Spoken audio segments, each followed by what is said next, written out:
South ఇండియాలోని అతి తక్కువ ధరలకి రత్నాలనందించే ఏకైక సంస్థ 6JVR.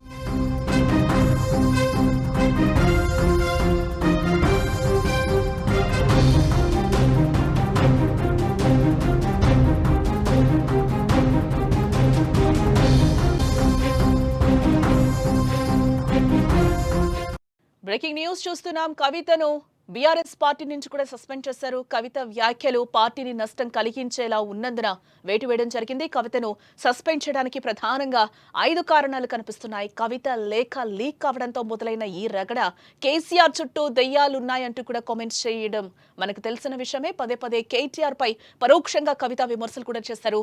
మాజీ మంత్రి జగదీష్ రెడ్డిని ఉద్దేశిస్తూ కూడా కవిత ఆరోపణలు చేశారు. బీజేపీలో బీఆర్ఎస్ ను విలీనం చేసే కుట్ర జరిగిందంటూ కూడా ఆమె స్టేట్మెంట్ ఇచ్చారు. తాజాగా హరీష్ రావు, సంతోష్ రావులపై కూడా ఘాటు వ్యాఖ్యలు చేశారు. హరీష్ రావు వల్లే కేసీఆర్ కు అవినీతి మరకలు అంటాయంటూ కూడా కవిత విమర్శలు చేశారు.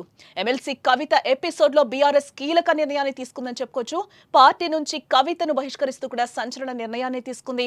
దీంతో కొంతకాలంగా పార్టీలో కీలకంగా మారిన కవిత ఎపిసోడ్ కు ఎండ్ కార్డ్ ఇప్పుడు పడినట్లయింది. గత కొంతకాలంగా బీఆర్ఎస్ ఆ పార్టీ నేతకు వ్యతిరేకంగా ఎమ్మెల్సీ కవిత విమర్శలు చేస్తూ వస్తున్నారు. బీజేపీలో బీఆర్ఎస్ కలవబోతుందంటూ కూడా షాకింగ్ కామెంట్స్ చేస్తారు ఆమె.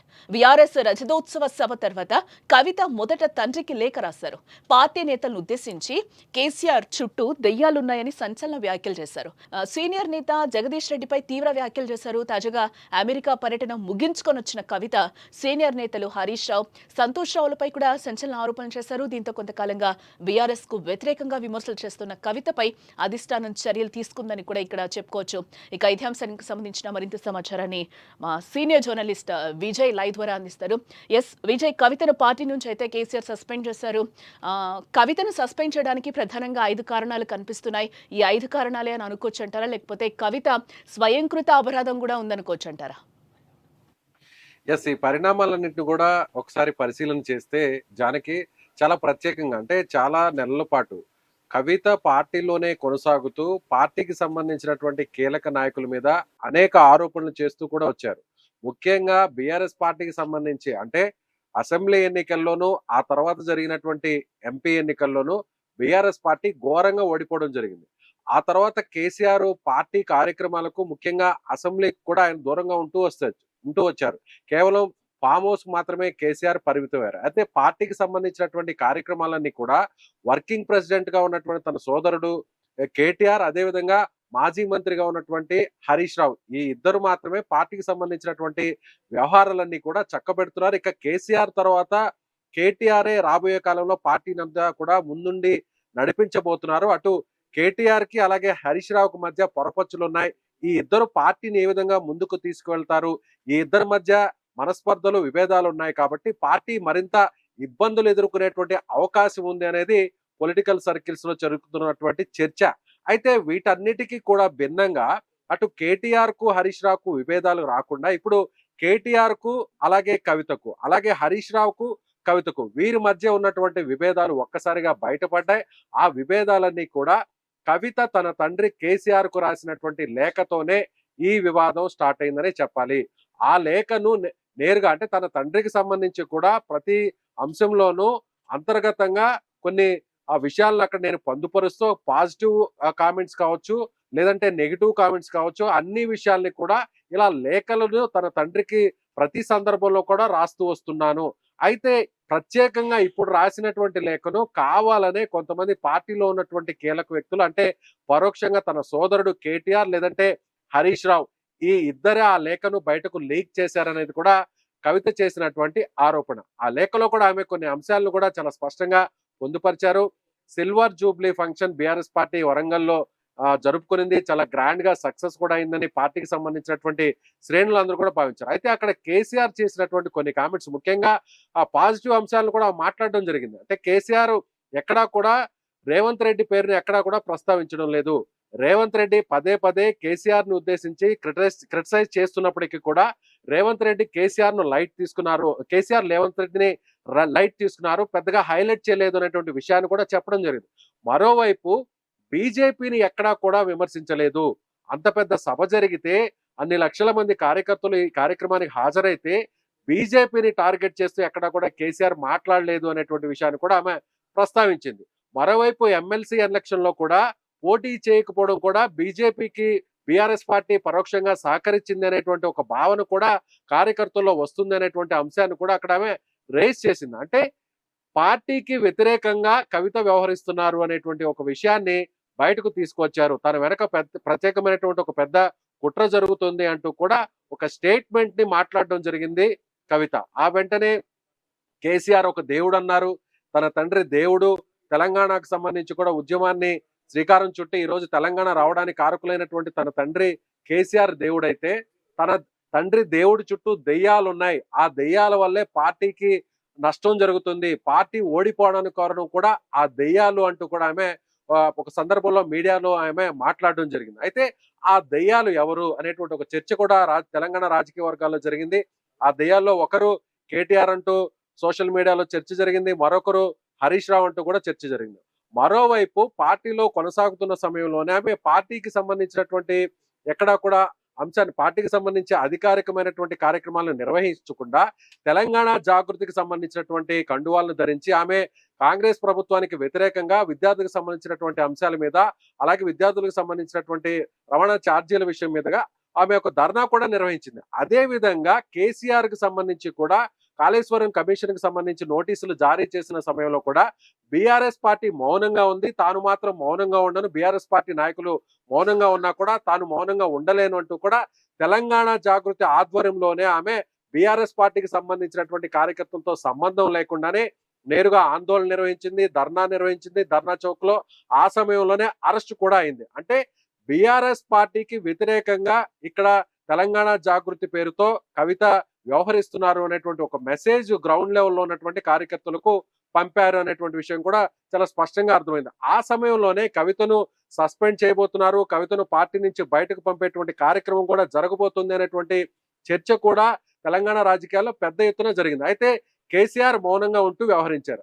ఆ తర్వాత చేసినటువంటి కొన్ని కామెంట్స్, అంటే తెలంగాణ పార్లో కీలకంగా ఉన్నటువంటి మరో మాజీ మంత్రిగా ఉన్నటువంటి జగదీష్ రెడ్డికి సంబంధించి కూడా ఒక పరోక్షంగా ఆమె హేళన చేస్తూ చేసినటువంటి కామెంట్స్ కూడా ఒక పెద్ద చర్చగా మారాయి. లిల్లీ పుట్స్ గురించి తాను మాట్లాడాల్సినటువంటి అవసరం లేదు అంటూ కూడా ఆమె హేళన చేస్తూ కొన్ని వ్యాఖ్యలు కూడా చేశారు. ఆ తరువాత అమెరికాకు వెళ్ళి వచ్చిన తర్వాత నేరుగా ఆమె ఒక బహిరంగంగా చేసినటువంటి కొన్ని కామెంట్స్ చాలా పెద్ద ఎత్తున ఇది సంచలనంగా మారాయని చెప్పాలి. నేరుగా హరీష్ రావును టార్గెట్ చేశారు.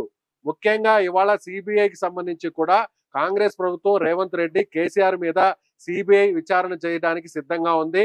గతంలో సిబిఐ విచారణ ఇక్కడ రాష్ట్రంలో ఉన్నటువంటి అంశాల మీద సిబిఐ దర్యాప్తు చేయకుండా ప్రత్యేకంగా బీఆర్ఎస్ ప్రభుత్వం అప్పుడు ఒక కొత్త జీవోను కూడా జారీ చేసింది.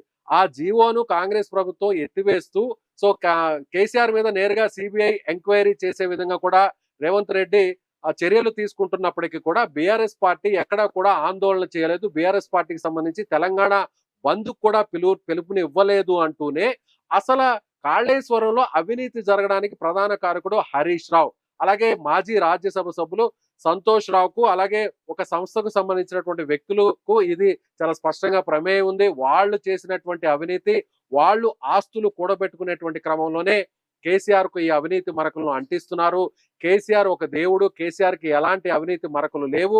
వీళ్ల వల్లనే కేసీఆర్ ఇవాళ అప్రతిష్ట పాలవుతున్నారు, పార్టీకి కూడా నష్టం జరుగుతుందంటూ నేరుగా తమ బాణాన్ని కవిత హరీష్ రావు మీద ఎక్కుపెట్టారు. అంటే అప్పుడు ఇరిగేషన్ మినిస్టర్ గా, నీటిపారుదల శాఖ మంత్రిగా ఉన్నటువంటి హరీష్ రావే ఈ అవినీతి పాల్పడ్డాడు అంటూ నేరుగా బీఆర్ఎస్ పార్టీలో కీలకంగా ఉన్నటువంటి, అంటే నెంబర్ 2, నెంబర్ 3గా ఉన్నటువంటి హరీష్ రావే ఇందుకు కారకుడు. ఒక రకంగా అవినీతి చేశారు అనేటువంటి వ్యాఖ్యలను సొంత పార్టీలో ఉన్నటువంటి నాయకుడి మీద, బంధువు మీద, పార్టీలో కీలకంగా నెంబర్ 2, 3 స్థానంలో ఉన్నటువంటి హరీష్ రావు మీద ఆ కామెంట్ చేయడంతో ఇప్పుడు పార్టీలో పెద్ద ఎత్తున చర్చనీయాంశంగా మారింది. పార్టీకి సంబంధించినటువంటి నాయకులందరితో కూడా కేసీఆర్ మాట్లాడినట్టుగా తెలుస్తుంది. కీలక నాయకులతో అందరూ కూడా కవిత మీద వేటు వేయాల్సిందే, లేదంటే పార్టీకి మరింత నష్టం జరిగేటువంటి అవకాశం ఉంది అనేటువంటి నిర్ణయానికి వచ్చినట్టుగా తెలుస్తుంది. జానకి, అంటే కాళేశ్వరం కల్వకుంట్ల పంచాయతీగా మారిపోయిందని చెప్పుకోవచ్చు అంటారా ఇక్కడ ఖచ్చితంగా? మొదట అందరూ కూడా జానకి ఇది ఒక కుటుంబానికి సంబంధించినటువంటి ఇష్యూగా భావించారు. ఆస్తుల వ్యవహారంలో జరిగినటువంటి ఒక పొరపచ్చలు లేదంటే విభేదాల వల్లే ఇవాళ అందరూ కూడా రచ్చకెక్కారు. ఎక్కడైతే ఆంధ్రప్రదేశ్ లో ఏ విధంగా జగన్మోహన్ రెడ్డికి, షర్మిలకు అన్నా చెల్లెల మధ్య ఆస్తి తగాదాల నేపథ్యంలో దాన్ని రాజకీయాలకు ముడిపెట్టి ఏ విధంగా షర్మిల కాంగ్రెస్ పార్టీలోకి వెళ్ళడం, కాంగ్రెస్ పార్టీ నుంచి ఆమె నేరుగా అన్న మీదే విమర్శనాస్త్రాలను సంధించారో అదే విధంగా ఇక్కడ కవిత కూడా ఇప్పుడు కేటీఆర్ మీద విమర్శలు చేస్తున్నారు అంటూ కూడా అందరూ భావించారు. అయితే అనూహ్యంగా కేటీఆర్ మీద అప్పటి వరకు విమర్శలు చేస్తూ వస్తున్నటువంటి కవిత ఒక్కసారిగా నిన్న ప్రెస్ మీట్ పెట్టి మరి హరీష్ రావు అవినీతికి పాల్పడ్డాడు, కాళేశ్వరంలో అవినీతి జరిగింది అనేటువంటి విషయాన్ని ఆమె పరోక్షంగా చెప్పారు. పార్టీలో ఒక సభ్యత్వం కలిగినటువంటి వ్యక్తి, ఎమ్మెల్సీ హోదాలో ఉన్నటువంటి వ్యక్తి, పార్టీకి సంబంధించినటువంటి కీలక వ్యక్తి నేరుగా అవినీతికి పాల్పడ్డారు అంటూ ఆమె స్టేట్మెంట్ చేస్తే ఇది కాంగ్రెస్ ప్రభుత్వానికి, కాంగ్రెస్ పార్టీకి పూర్తి స్థాయిలో ఒక అవకాశం వచ్చినట్టుగా మారుతుంది.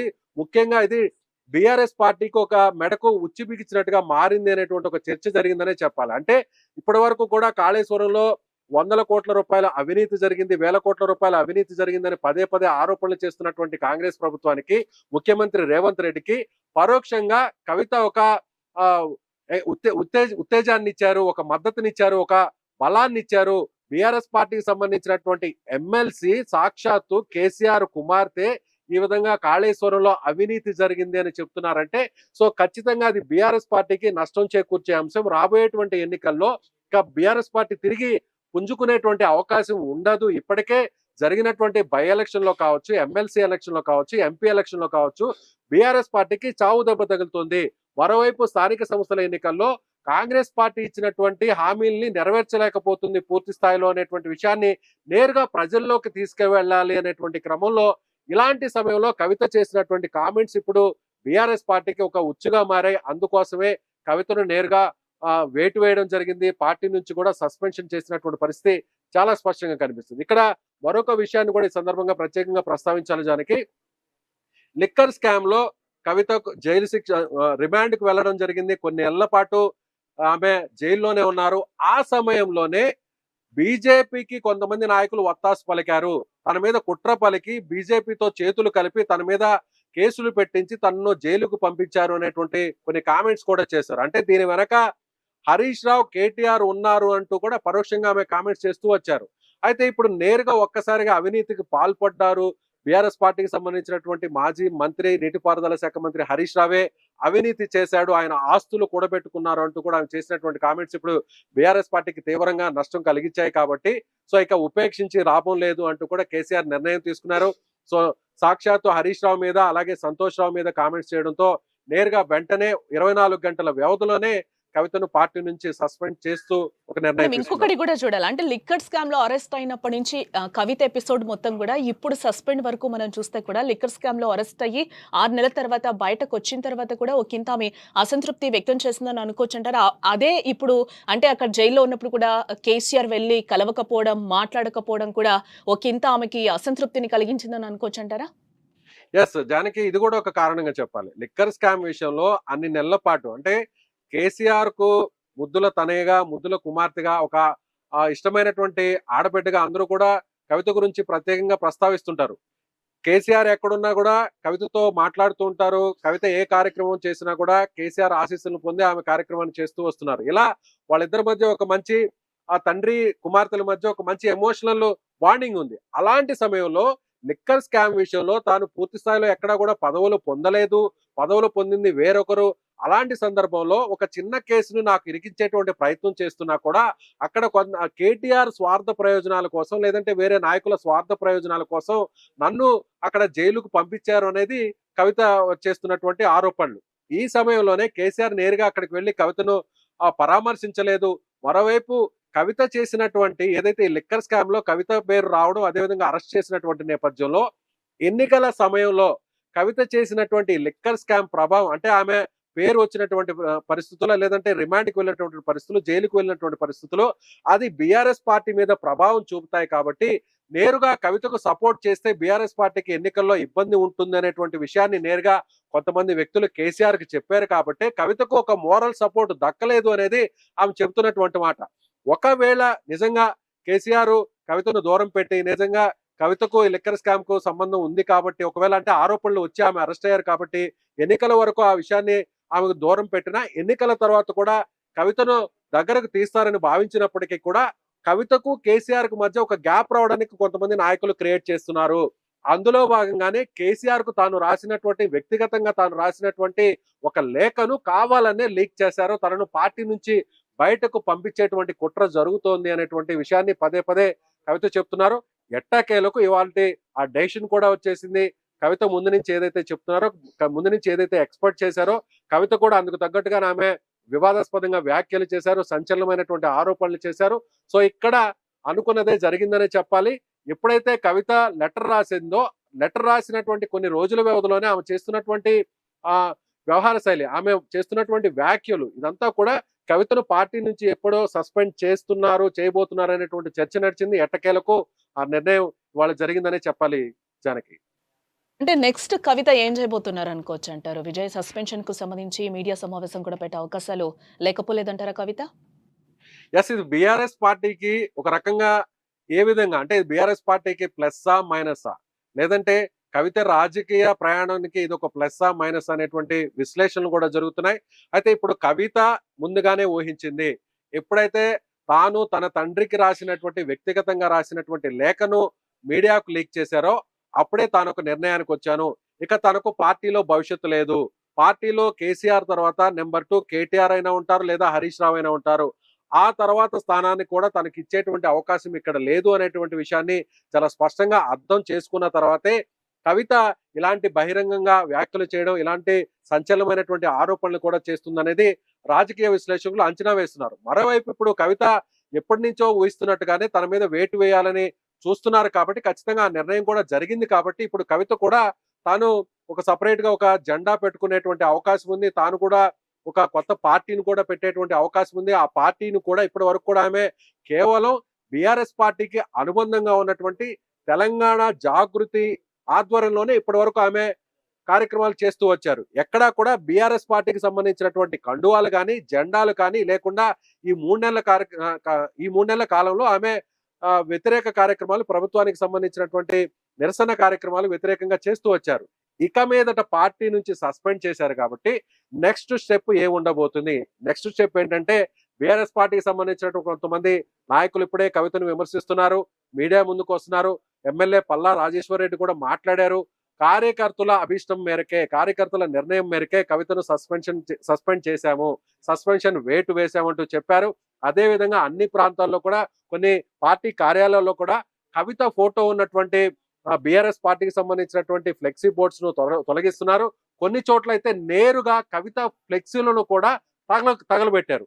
మరోవైపు హైదరాబాద్ లో ఉన్నటువంటి తెలంగాణ భవన్ లో బీఆర్ఎస్ పార్టీ కార్యాలయంలో నేరుగా సంబరాలు చేసుకున్నారు, టపాసులు బాణసంచా కాల్చారు. ఇదంతా కూడా పక్కా ప్లాన్ ప్రకారమే జరుగుతుంది. సో ఇక కవిత మీడియా ముందుకొచ్చి ఏం మాట్లాడతారు అనేది కూడా అందరూ ఆసక్తిగా ఎదురు చూస్తున్నారు. ఇప్పటి వరకు కూడా తన తండ్రిని కీర్తిస్తూ, తన తండ్రిని పొగుడుతూ, తన తండ్రికి అన్యాయం జరుగుతుంది, తన తండ్రి చుట్టూ ఉన్నటువంటి దెయ్యాల వల్ల ఇవాళ పార్టీకి నష్టం జరుగుతుంది, తాను పార్టీకి నష్టం కలిగించకుండా ఉండడం కోసమే ఇలా మాట్లాడుతూ వస్తున్నాను అని చెప్తున్నటువంటి కవిత ఇప్పుడు పార్టీ నుంచి సస్పెన్షన్ గురైన తర్వాత తన వ్యవహార శైలి ఎలా ఉండబోతుంది, తన రాజకీయ ప్రయాణం ఎలా ఉండబోతుంది అనేది ఇప్పుడు పెద్ద చర్చనీయాంశంగా మారింది. అందరూ కూడా అనుకున్నట్టుగానే తాను ఒక కొత్త పార్టీ కూడా పెట్టబోతున్నారు. ఇప్పటికే ఒక కొత్త పార్టీ పేరును కూడా రిజిస్టర్ చేయించినట్టుగా తెలుస్తోంది.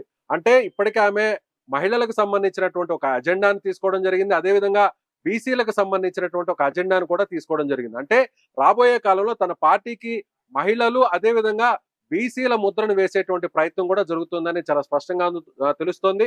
అందులో భాగంగానే మరొక విషయాన్ని కూడా చెప్పాలి ఇక్కడ జానకి. బీఆర్ఎస్ పార్టీకి ముందు ఒక సెంటిమెంట్ ఉండేది, అది తెలంగాణ సెంటిమెంట్. టిఆర్ఎస్ అంటే తెలంగాణ అంటే టిఆర్ఎస్, అలా ప్రజల్లో ఒక భావన ఉండేది. ఇప్పుడు ఎప్పుడైతే ఆ టిఆర్ఎస్ పేరు నుంచి బీఆర్ఎస్ కు మారడం, అది కూడా బీఆర్ఎస్ పార్టీ ఓటమికి కారణాల్లో ఒక కారణంగా చెప్పవచ్చు. ఇప్పుడు బీఆర్ఎస్ పార్టీగా ఉన్నటువంటి ఆ పార్టీ నుంచి తాను బయటకు వచ్చాను కాబట్టి మళ్ళీ తిరిగి తెలంగాణ సెంటిమెంట్ ను తనకు అనుకూలంగా మలుచుకునే విధంగా, అందులో భాగంగానే టిఆర్ఎస్ అనే పేరు కలిసి వచ్చే విధంగా తెలంగాణ జాగృతి రీజనల్ పార్టీ సమితి అనేటువంటి, తెలంగాణ జాగృతి రాష్ట్ర సమితి అనేటువంటి ఒక పేరు వచ్చే విధంగా, టిఆర్ అనే ఎస్ అనేటువంటి పేరు వచ్చే విధంగా కూడా, టిఆర్జేఎస్ అనేటువంటి పేరు వచ్చే విధంగా కవిత ఒక పార్టీ పేరును కూడా రిజిస్టర్ చేసినట్టుగా తెలుస్తుంది. ఆ పార్టీ నామకరణం కూడా త్వరలోనే జరిగే అవకాశం ఉంది. ఇప్పటికే ఆమెతో పాటు ఉన్నటువంటి ప్రధాన నాయకులు, అనుచరులందరూ కూడా మీడియా ముందుకు వచ్చి కూడా చెప్పడం జరిగింది. మీడియాకి ఇస్తున్నటువంటి ఇంటర్వ్యూలో కూడా చెప్పడం జరిగింది. ఖచ్చితంగా పార్టీ పెడుతున్నాము, పార్టీని పేరు కూడా ఖరారైంది, పార్టీ పేరు తెలంగాణ జాగృత లేదంటే తెలంగాణ జాగృతి రాష్ట్రీయ సమితి అనేది కూడా కవిత గారే నిర్ణయించబోతున్నారు అనేటువంటి వ్యాఖ్యలు కూడా వాళ్ళు చేశారు. సో ఇప్పుడు మీడియా ముందుకు వచ్చేటువంటి కవిత ఏం కామెంట్స్ చేయబోతున్నారు, ఇప్పటి వరకు తన తండ్రి గురించి, తన తండ్రికి సపోర్ట్ గా మాట్లాడుతూ తన తండ్రి మంచి కోసమే ఇదంతా చేస్తున్నాను, పార్టీ మంచి కోసమే చేస్తున్నాను అంటూ చెప్పినటువంటి కవిత ఇప్పుడు పార్టీ నుంచి బయటకు గెంటివేయబడ్డారు కాబట్టి ఆమె చేసేటువంటి కామెంట్స్ ఎలా ఉండబోతున్నాయి. మరొక విషయాన్ని కూడా చెప్పాలి. సో బీఆర్ఎస్ పార్టీ నుంచి గెలుపొందినటువంటి ఎమ్మెల్సీ పదవిని ఆమె అంటిపెట్టుకొని ఉంటారా, లేదంటే ఎమ్మెల్సీ పదవిని వదిలేసి, అంటే ఎమ్మెల్సీ పదవికి రాజీనామా చేసి బయటకు వస్తారనేది కూడా వేచి చూడాల్సినటువంటి పరిస్థితి జానకి. రైట్ విజయ్. మరిన్ని అప్డేట్స్ కోసం మళ్ళీ మిమ్మల్ని కాంటాక్ట్ చేస్తాం.